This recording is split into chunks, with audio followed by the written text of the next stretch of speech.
vamos a ir a Juan capítulo 15. Juan capítulo 15, estamos, además de la lectura que la hacemos de manera sistemática, es decir, capítulo a capítulo, este es un buen consejo para vos, Rodrigo, que nos estás visitando. La mejor manera de leer la Biblia es capítulo a capítulo. Arrancás desde el principio y hasta el final no parás, ¿sí? Porque si uno va por ahí por partecitas, se va perdiendo de lo que Dios quiere comunicar, pero cuando seguimos todo el hilo, vamos viendo la coherencia. Esto es maravilloso, es admirable, porque la Biblia tiene una coherencia espléndida. ¿Por qué? Porque es palabra de Dios. Y Dios no se contradice, y Dios no dice una cosa y luego dice otra, sino que Dios tiene una perfecta armonía en todos los hombres que Él utilizó para escribir este maravilloso libro, del cual nosotros tomamos como máxima autoridad de nuestra vida, de nuestra congregación. Vamos a leer el capítulo 15, simplemente los primeros 11 versículos, para introducirnos en una metáfora maravillosa que el Señor va a emplear aquí para enseñarnos. Hoy el Señor nos va a exhortar. En el capítulo anterior Dios nos dio el consuelo, nos habló del consuelo, cómo el cristiano tiene que estar consolado porque Él iba a enviar a un ayudador, ¿sí? Ante el momento de caos, de tristeza, de confusión, el Señor les dijo: no teman, no se turbe vuestro corazón. Crean en mí. Yo voy a enviar al Consolador, al Espíritu Santo, que hoy mora en la vida del creyente. El creyente no está solo.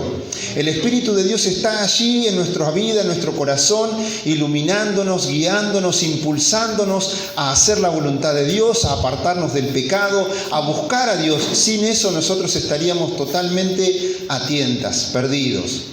Cristo se fue, ustedes imagínense cómo se sentirían los discípulos. Él se iba a ir, Él iba a desaparecer, Él iba a ir al Padre, pero Él no los iba a dejar huérfanos. Y hoy la iglesia nos encontramos con la tercera persona de la Trinidad, obrando en nuestras vidas, obrando en medio de la iglesia, intercediendo por nosotros, y también nuestro amado Señor Jesucristo se encuentra a la diestra de Dios el Padre, intercediendo por cada creyente. Amén. Qué bendición que tenemos, no tenemos excusa.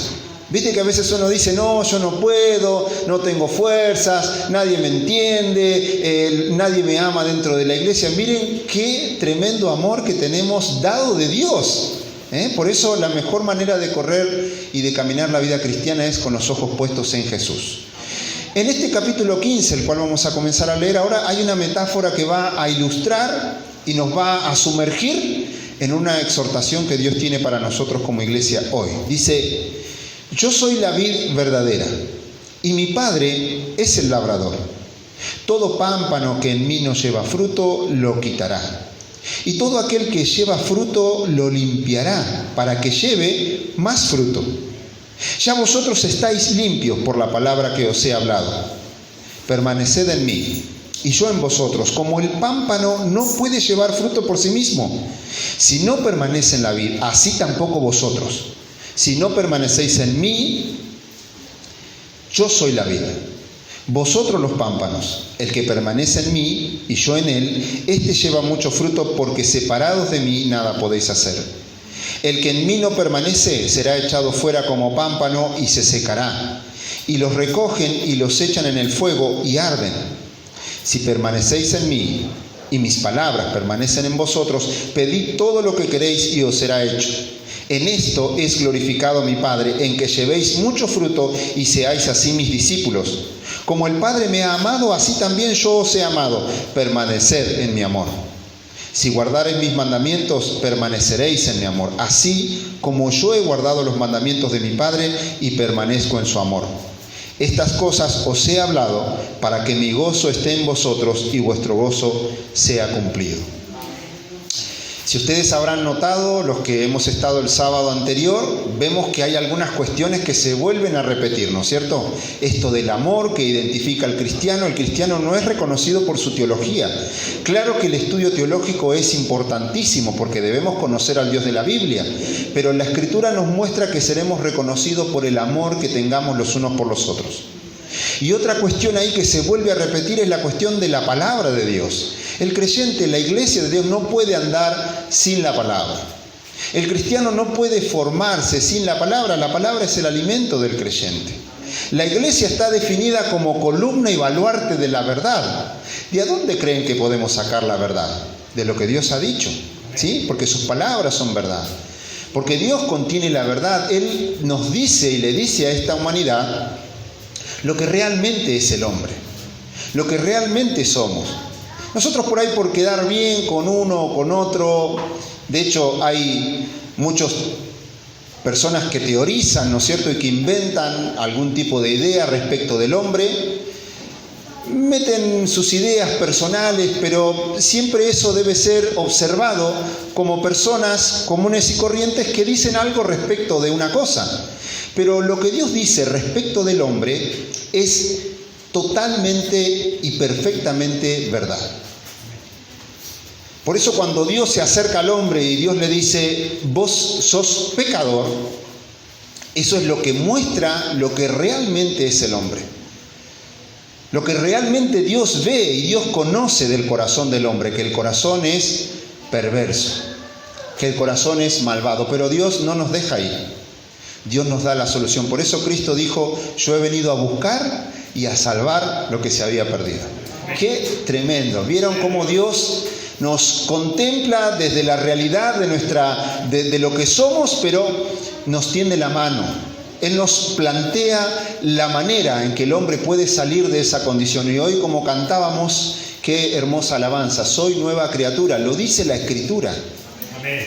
Usted se va a sentar con algún psicólogo o con algún terapeuta y va a empezar a rebuscar en su pasado, en su padre, a ver cómo usted resolvió sus conflictos, su problema del Edipo y otras cuestiones más, y siempre va a estar hurgando ahí y buscando algún tipo de terapia que tape momentáneamente su situación. Pero la Escritura nos dice que en Cristo Jesús somos nuevas criaturas, que las cosas viejas pasaron. En Cristo son todas hechas nuevas. Amén. Y esto es el Dios que no miente, que dice estas tremendas afirmaciones para nosotros. Por eso me gusta, pero muchísimo, esa alabanza. Porque a mí es un empujón de entender y de comprender que Dios ha hecho cosas admirables que humanamente no podrían ser hechas. No hay terapia alguna, es Dios obrando en el corazón del hombre. Y acá esta metáfora que Jesús emplea es para reforzar todo lo que viene enseñando, ¿sí? Ese es el propósito de las metáforas, poder ilustrar de alguna manera para que las personas entiendan mejor de qué se está hablando. Fíjense también allí la bondad de Dios, ¿no es cierto? Considerando que nosotros somos finitos en nuestra mente, que nos cuesta comprender, que nos cuesta retener, Dios repite las cosas, nos enseña y nos muestra de distintas maneras lo que nosotros necesitamos. En Dios siempre vamos a encontrar lo que es de provecho para nosotros. Aunque de momento uno diga, wow, esto me dolió en mi corazón. Que Dios me diga que soy un pecador y que mi corazón es perverso es un wow. Pero eso es para nuestro provecho. Porque reconocemos nuestra condición. Y podemos decir sinceramente, Señor, ayúdame. Porque no puedo garantizar el bienestar de mi familia. Porque no puedo garantizar amar con un amor puro. Porque no puedo garantizar nada. Hoy soy una cosa y mañana lamentablemente puedo llegar a ser otra. Si no, veremos mundialmente el holocausto nazi. De eso es capaz el ser humano. La criatura humana es capaz de eso y de mucho más. Hoy, promoviendo esta intención de legalizar el aborto, fíjense de lo que somos. Hoy se está discutiendo a ver si la vida vale o no vale. Eso es absurdo. Pero esa es la naturaleza humana. Eso es lo que nosotros hacemos sin la luz de lo que Dios quiere para este mundo. Y todos estábamos en esa condición hasta que la luz del Evangelio nos resplandeció para salvarnos. Entonces acá lo que emplea esta metáfora nos habla de la vid. La vid, la parra de uva, podemos decir, era algo muy conocido en la comunidad israelita, ¿sí? Era un elemento muy utilizado, esas cuestiones eran muy sabidas. De hecho, la nación de Israel se identificaba muchas veces con la vid, también con el olivo. Hay muchas cuestiones que identifican de la idiosincrasia de Israel. Entonces el Señor le plantea esto. Además, hay otra cuestión que allí le da como que es más apropiado entender esto. Habían participado de la cena del Señor, ¿se acuerdan en el capítulo 13? El Señor les había lavado los pies, capítulo 13, capítulo 14, hasta el 17 es todo un mismo acontecimiento. Y el Señor le dice, yo soy la vid verdadera. Es decir, si ustedes pueden estar pensando algo respecto del vino, respecto de lo que se les pueda ocurrir, no tiene que ver con lo que verdaderamente yo soy. Él dice, yo soy la vid verdadera. La vid la podemos reconocer, ¿no es cierto?, por el fruto que da, por los pámpanos, por las condiciones que nosotros podemos ver, pero acá hay algo importante que yo quisiera que podamos detenernos un poquito. Él dice, yo soy la vid verdadera, no cualquier vid. Las personas se pueden amotinar y aglutinar y congregarse por cualquier otra razón que no necesariamente puede ser Cristo, y piensan que está todo bien. Es decir, hay también asociaciones que hacen trabajos nobles, ¿no es cierto? No sé, pienso en la Cruz Roja, pienso en esta tarea que están llevando adelante nuestros vecinos, ¿no es cierto?, de querer lo mejor para el barrio, y eso está bien, humanamente está bien, es bueno. ¿Por qué? Porque se está pensando en el bienestar general, y eso también es loable, pero cuando hablamos de que Jesús es la vid verdadera, y esto lo aplicamos a la iglesia, debemos entender que nosotros no nos reunimos como una institución o una sociedad de bien público. Nos reunimos en torno, alrededor de aquel que da sustento a nuestras vidas como creyentes, de aquel que nos sostiene, de aquel que nos alimenta de su savia,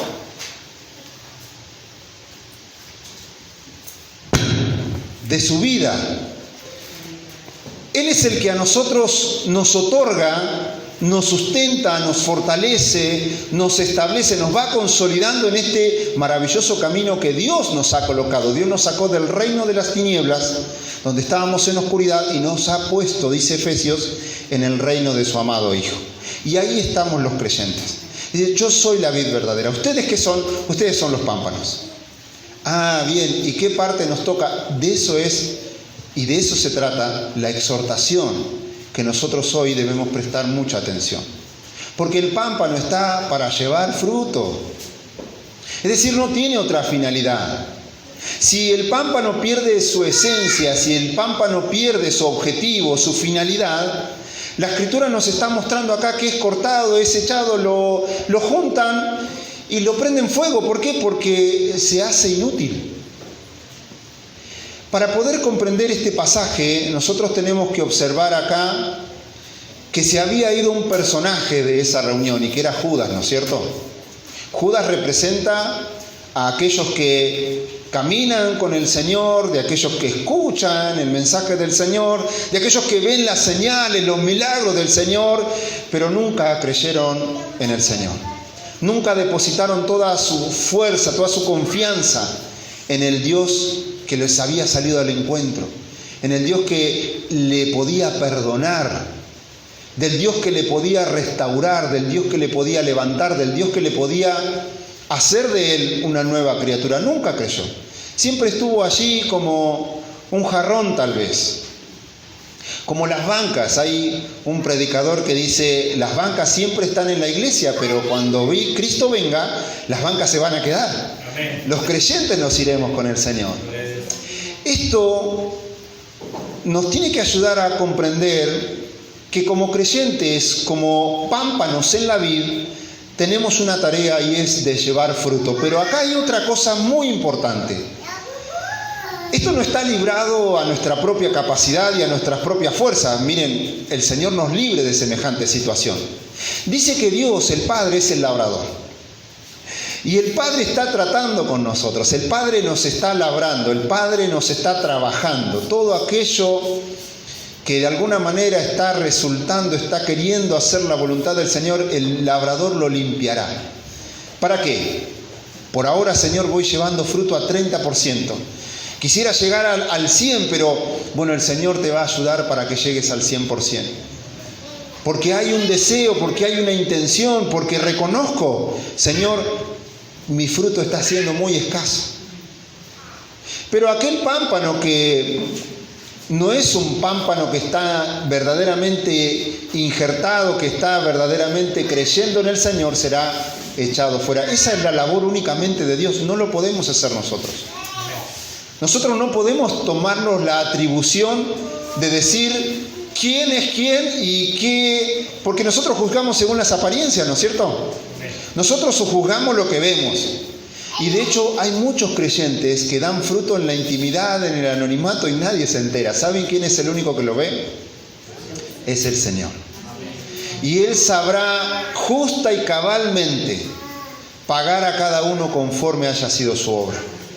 Pero si nosotros delante del Señor nos estamos dando cuenta que no estamos dando fruto, debemos temblar y temer. Debemos temblar. Porque Dios es amor, pero Dios también es fuego consumidor. Entonces, al que lleva fruto, dice versículo 2, lo limpiará para que lleve más fruto, ¿sí? Esto también nos ilustra, nos muestra lo que Dios hace con el creyente. En Cristo Jesús, Dios justifica a la persona que recibe a Jesucristo. Es decir, el Dios, el juez del universo, que primero dijo, ustedes son pecadores, están destituidos de mi gloria, declara una palabra sobre aquellas personas que han recibido a Cristo y los declara justos. El juez del universo, el único que tiene el poder de hacer esto, dice, vos estás justificado por haber creído en Jesucristo. Esa es la primera instancia de la limpieza de Dios. Esa es la primera instancia en donde la vida comienza a cambiar para nosotros porque Dios nos da la chance en Cristo Jesús. Pero también Dios nos sigue limpiando en la medida que vamos creyendo, que vamos conociendo más del Señor. Dios sigue tratando con nosotros, nos sigue santificando. Esa es la palabra. Nos sigue separando cada vez más y más. Nos sigue apartando cada vez más y más del pecado. ¿Dónde nos quedamos? Seguimos notando que Dios está tratando con nosotros una vez que nos ha salvado, en ayudarnos a apartarnos del pecado, en colocar en nosotros remordimiento, arrepentimiento, contristando nuestra vida, nuestro corazón. Porque de hecho el labrador sigue tratando con nosotros.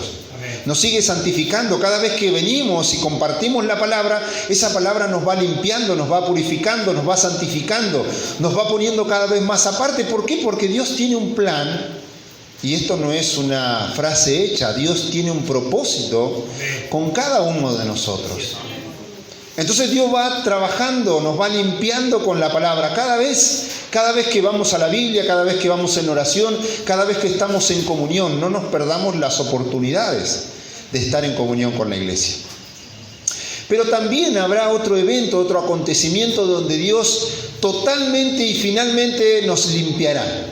Y es la redención total de nuestras vidas. Amén. Este cuerpo mortal que está tendiente a lo malo, que está guerreando allí con mi espíritu, dice que será transformado en un abrir y cerrar de ojos en un cuerpo incorruptible de gloria. En eso creemos, mis hermanos. Amén.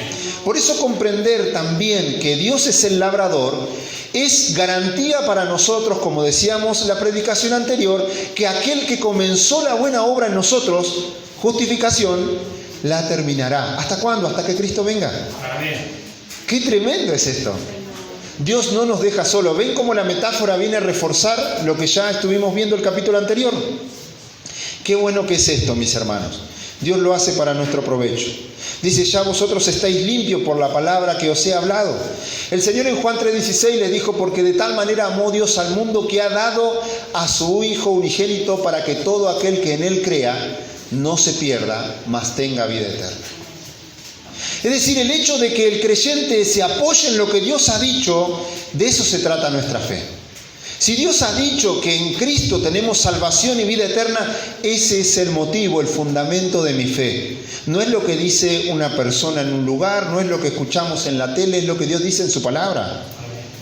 Y Jesucristo les había dicho, ustedes ya están limpios, están perseverando en esa palabra, están confiando en esa palabra, están creyendo a lo que yo les dije, que si creen en mí tienen vida eterna, que yo soy el pan que descendió del cielo, que yo soy la luz de este mundo.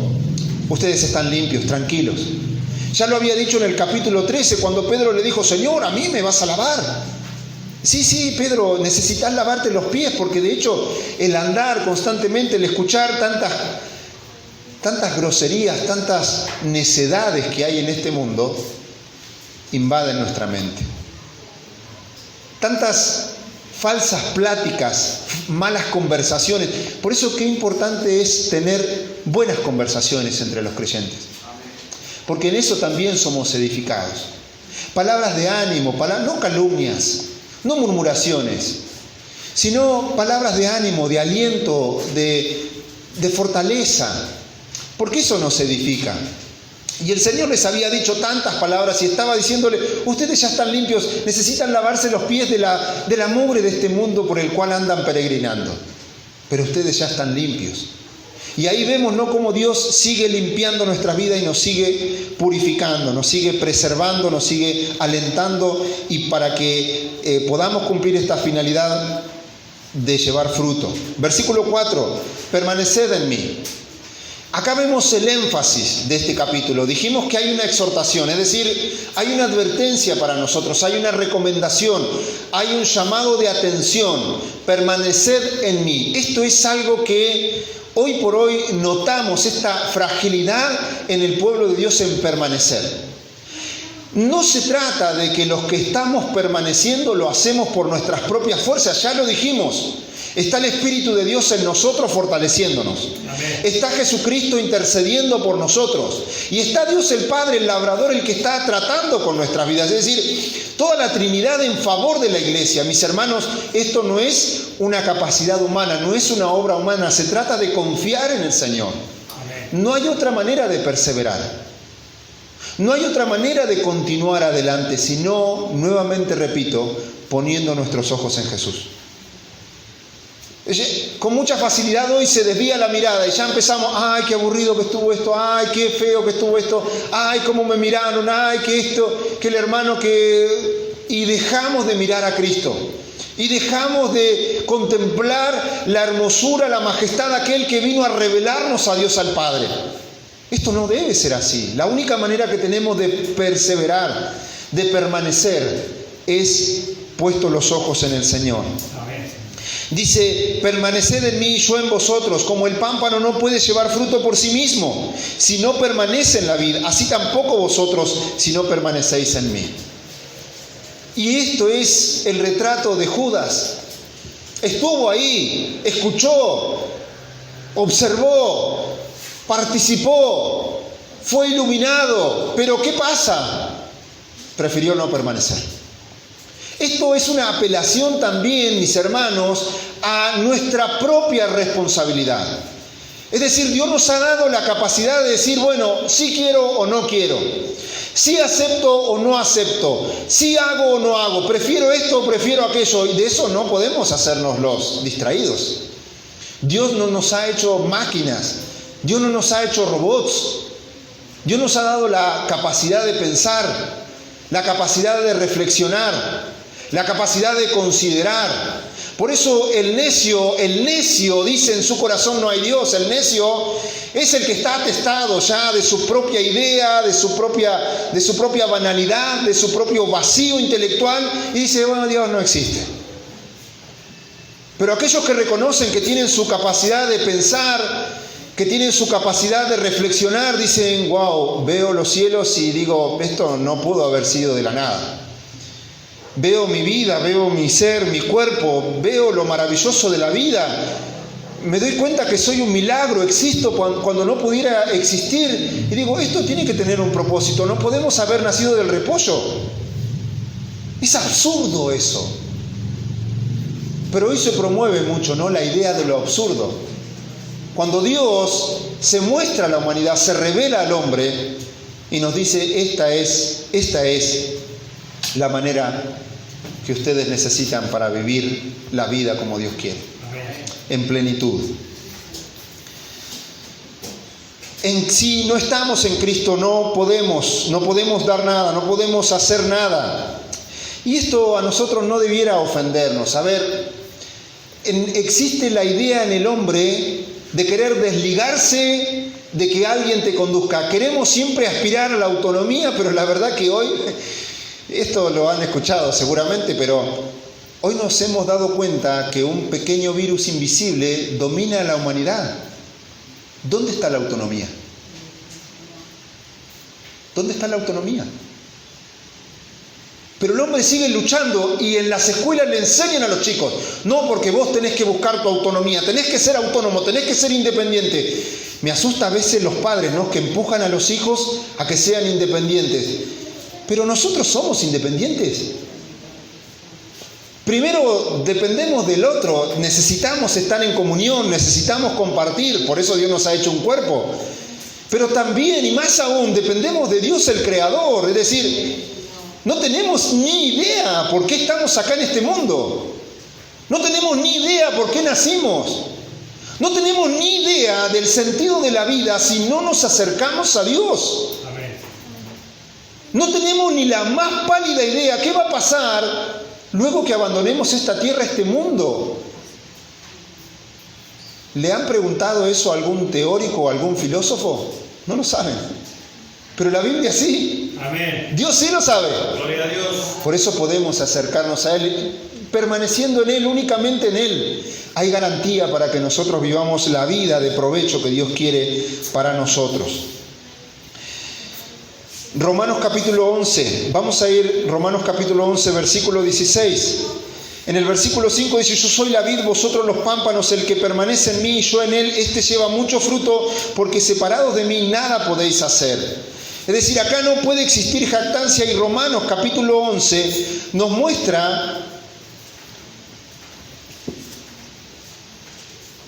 esto que muchas veces pasamos por alto y que confundimos. Mis hermanos, acá quiero armar un paréntesis, porque nosotros no hacemos apología de una vez salvo, siempre salvo. No, enseñamos lo que la Biblia enseña. La Biblia nos muestra que cuando Dios salva a la persona es de una vez y para siempre. Amén. Eso nos muestra la Escritura. No tiene vuelta atrás la regeneración, la glorificación, no tiene vuelta atrás todo lo que Dios hace, porque es perfecto, porque Dios es perfecto. Amén. Pero no hacemos apología de que, bueno, si vos levantaste la mano, si vos alguna vez lloraste, te emocionaste, ya sos salvo. No, no, porque cada uno debe reflexionar dónde está parado, porque cada uno debe observar cómo está su vida. No nos engañemos, no nos engañemos, porque nuestra vida cristiana no consiste en métodos. Es o Dios obra o Dios todavía no obró. Es o Dios ha hecho el milagro de darnos una nueva naturaleza, o darnos cuenta, Señor, yo todavía estoy más en el mundo, soy más del mundo, y necesito que tu luz me alumbre, necesito que tu Santo Espíritu haga la obra en mí. Miren lo que le dice Pablo a los gentiles en la carta a los romanos. Para que ellos no se jacten, ¿no? Bueno, los israelitas fueron incrédulos, fueron desgajados. Y veamos lo que dice a partir del versículo 16. Dice en la segunda parte: y si la raíz es santa, también lo son las ramas. ¿Ok? Está hablando acá de una ilustración. Es decir, si estamos hablando de que Cristo es la vid y nosotros los pámpanos, si ese es Cristo, el Santo de Dios, las ramas también debemos serlas. ¿Se entendió esto? Esto nos está mostrando el pasaje. Es decir, aquel que verdaderamente ha nacido de nuevo no puede perseverar en el pecado. No puede seguir conviviendo en el pecado. No puede sentirse a gusto allí. No puede revolcarse en el error, porque ahora está separado para Dios. Amén. Versículo 17: pues si alguna de las ramas fueron desgajadas, esto es lo que Dios hizo con Israel, y tú, siendo olivo silvestre, es decir, vos no pertenecías, no tenías nada que ver con Israel, has sido injertado en lugar de ellas y has sido hecho partícipe de la raíz y de la rica savia del olivo. Es decir, por gracia nosotros estamos donde estamos. No hicimos ningún mérito. Fueron desgajados los otros, ahí Dios nos injertó, nos puso a nosotros en ese real olivo. Alabado sea su nombre. Amén. Versículo 18: no te jactes contra las ramas. Es decir, no te creas algo. No pienses que sos algo. No te la creas considerando que, bueno, porque yo soy un tipo muy inteligente, muy capaz, muy sagaz, muy humilde. Algunos por ahí decimos, ¿no es cierto? Hacemos pantalla de la humildad, cuando la humildad se tiene que ver simplemente. No te jactes contra las ramas, sino, si te jactas, sabe que no sustentas tú a la raíz, sino la raíz a ti. El texto se sigue explicando. Dice, pues las ramas, dirás, fueron desgajadas para que yo fuese injertado. Bien, por su incredulidad fueron desgajadas. Pero tú por la fe estás en pie. No te ensoberbezcas, sino teme. No podemos jugar. Dios no puede ser burlado. Dios no puede, todo lo que el hombre sembrare, eso va a cosechar. Dice, versículo 21, porque si Dios no perdonó a las ramas naturales, a ti tampoco te perdonará. Mira, pues, la bondad y la severidad de Dios. La severidad ciertamente para con los que cayeron, pero la bondad para contigo si permaneces en esa bondad, pues de otra manera tú también serás cortado. ¡Ay!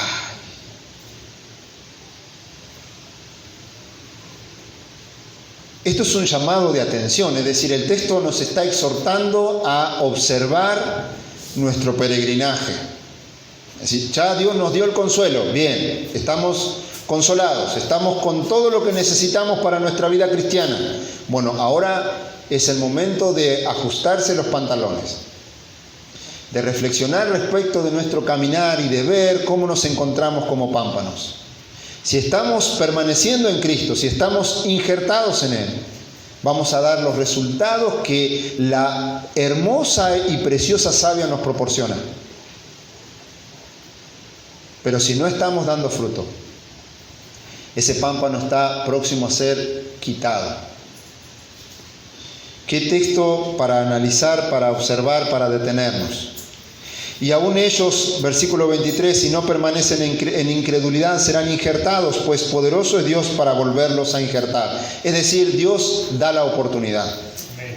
Si uno dice, bueno, la verdad yo me estoy dando cuenta que en un momento me pareció que creí, después no sé qué me pasó, estoy como Judas ahí diciendo, bueno, este será el Mesías o no será el Mesías, ¿qué hago? ¿Lo entrego o no lo entrego? Me entrego con él, voy con él, sé que lo van a apedrear, sé que lo van a difamar, sé que van a hacer un montón de cosas con él, ¿qué hago? Bueno, ahí Judas eligió, Judas tomó su propia decisión. Muchos creyentes, entre comillas, están tomando su decisión. ¿Rendirse enteramente a Cristo o seguir con los placeres de este mundo? Rendirse total y enteramente a los pies de nuestro Señor Jesucristo y decir, Señor, yo quiero hacer tu voluntad, o seguir los apetitos de la carne. Porque ¿saben que ese es otro Dios? El vientre nuestro, los deseos, los apetitos de nuestra carne es otro Dios, que hace de las suyas también, que muchos y por momentos a veces andamos en pos de Él, andamos en pos de nuestros apetitos. Pero Cristo quiere que vayamos en pos de Él. Volvemos a Juan. Versículo 6, el que en mí no permanece será echado fuera como pámpano y se secará, y los recogen y los echan en el fuego y arden. Un ratito vaya conmigo a Judas capítulo, bueno, no tiene capítulo, versículo 11 al 13. Este es Judas, el discípulo del Señor, el apóstol del Señor, el medio hermano del Señor, siervo de Jesucristo. Y en el versículo 11 al 13, dije bien, ¿no? Sí, 11 al 13. Hablando de aquellos que se vuelven atrás, hablando de aquellos que apostatan, es decir, que parece que están con nosotros, pero de repente se dan vuelta, dice, ¡ay de ellos! Cuando Dios dice en la Biblia, ¡ay! Es ¡ay! Es ¡ay! En serio. ¡Ay de ellos! ¡Ay de ellos! Porque han seguido el camino de Caín. Todos sabemos lo que hizo Caín, ¿no? Caín mató a su hermano. Y se lanzaron por lucro, es decir, por ganancia deshonesta, por amor al dinero, en el error de Balaam. Balaam era un hombre que hablaba de parte de Dios, pero amó más las riquezas. Y por lucro empezó a hacer cosas que Dios no quería que hiciera. Cosas locas y aberrantes, cosas que iban en contra totalmente de Dios. Y dice, y perecieron en la contradicción de Coré. Coré y todo su séquito eran aquellos que murmuraban y que enseguida se querían subordinar a lo que Dios quería hacer. Enseguida armaban un motín, y bueno, acá saquemos a Moisés y armemos otro líder y volvámonos a Egipto. Esos son los de Coré. Estos son también de aquellos apóstatas, ¿no? Que no se hacen sumisos a lo que Dios quiere hacer, y estoy diciendo lo que Dios quiere hacer y no lo que los hombres queremos hacer. Esto tiene que quedar claro. Lo que Dios quiere hacer, y se rebelan. Enseguida nada les gusta. Se rebelan porque es su naturaleza rebelarse. Estos son manchas en vuestros ágapes, que comiendo impúdicamente con vosotros se apacientan a sí mismos. Nubes sin agua, llevadas de acá para allá por los vientos, árboles otoñales. Escuche, sin fruto. 2 veces muertos y desarraigados. Fieras ondas del mar que espuman su propia vergüenza. Estrellas errantes, para las cuales está reservada eternamente la oscuridad de las tinieblas. ¿Podemos notar ahí la severidad de Dios? Es que nuestra salvación costó la muerte de nuestro Señor Jesucristo. Él pagó el precio. Por eso la salvación es algo tan grande que nosotros no podemos tomar livianamente. No podemos tomar livianamente. Volvemos a Juan. En esto es glorificado, versículo 7, si permanecéis en mí y mis palabras permanecen en vosotros, pedid todo lo que queréis y os será hecho. En esto es glorificado mi Padre, en que llevéis mucho fruto y seáis así mis discípulos. Como el Padre me ha amado, así también yo os he amado. Permaneced en mi amor. Si guardareis mis mandamientos, permaneceréis en mi amor, así como yo he guardado los mandamientos de mi Padre y permanezco en su amor. Esto para ir terminando. Acá hay un resumen que explica de qué está hablando el Señor. De qué se trata la vida cristiana. De qué se trata el estilo de vida que nosotros debemos seguir. Se trata de andar en la palabra del Señor y en el amor. Esto identifica al creyente. Esto es lo que Dios ha reservado para nosotros los cristianos. Andar en amor y ser guiados por la palabra de Dios. No hay otra manera de caminar en la vida cristiana. Estaba hablando hace unos días con una persona que dice ser creyente. Le digo, no te la hagas tan complicada. A ver, no quieras entender qué Dios está haciendo con tu vida cuando lo que Dios te dice es fácil. 3 cosas tenemos que procurar hacer. Primero, estudiar la palabra. Creer que Dios nos habla por medio de la palabra. Segundo, orar. Es decir, una vez que escuchamos a Dios, contestar. Estar en comunión con Dios, hablar con Él. Y tercero, congregarnos. ¿Vieron que no es difícil?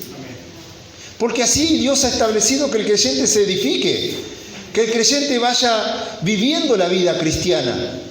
Leer la palabra, orar y congregarse. ¿Vieron que no es difícil? ¿Por qué a veces somos tan complicados? Esperamos a que venga un ángel y nos visite por la noche y nos diga, oh, porque tienes que ir a la iglesia que está allá. Porque tienes que hacer tal cosa, y una fórmula mágica a veces esperamos, ¿no? Que Dios nos dé los condimentos o el pasaje justo. A ver, Señor, dime No, esto es sencillo. Debemos permanecer en Él. Debemos andar en Él. Debemos buscarle a Él. ¿Cómo lo hacemos? Yendo a la palabra, orando, hablando con Dios y congregándonos, buscando un lugar donde enseñen la Biblia, que nos orienten a lo que Dios dice en su palabra. No es tan difícil, pero a veces para algunas personas parece. De hecho, a mí por mucho tiempo fue difícil, pero quiera el Señor alumbrar los ojos de nuestro entendimiento hoy para que veamos lo sencillo de seguir a Cristo. Si permanecéis en mí y mis palabras permanecen en vosotros, pedid todo lo que queréis y os será hecho. Esto es referente siempre a lo que Dios quiere hacer, a la obra de Dios.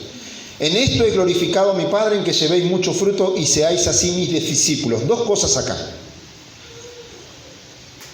¿Cómo Dios es glorificado? Cuando nosotros hacemos lo que Dios quiere que hagamos y llevamos fruto para Él.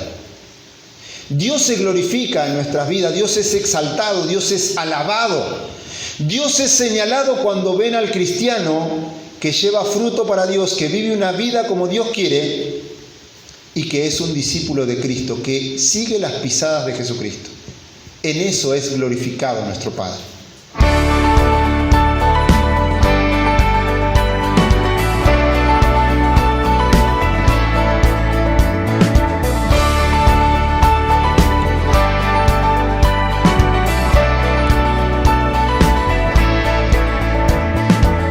Si nuestro canal ha sido de bendición para tu vida y sentís el anhelo de poder colaborar, te dejaremos estas cuentas para que puedas ayudarnos a seguir creciendo. Dios te bendiga.